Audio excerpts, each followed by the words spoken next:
Hang in there.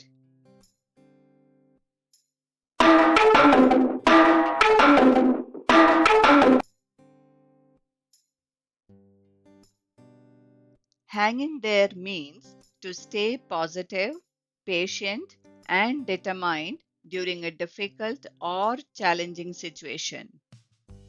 Let's look at some example sentences.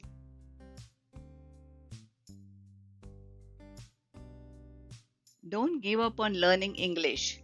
Hang in there and you will improve with practice.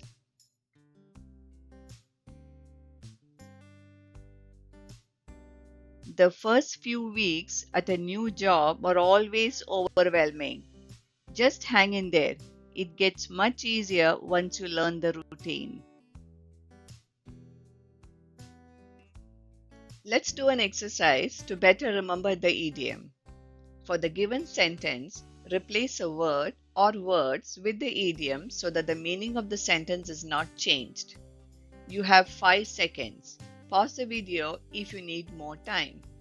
I know training for this marathon is exhausting, but don't give up. Race day is right around the corner.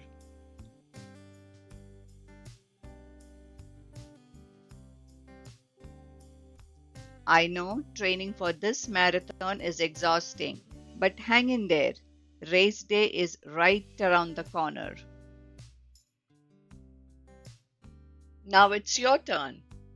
Write a practice sentence in the comments. If this video helped you, like, share, and subscribe for more idioms like this. Thanks for watching.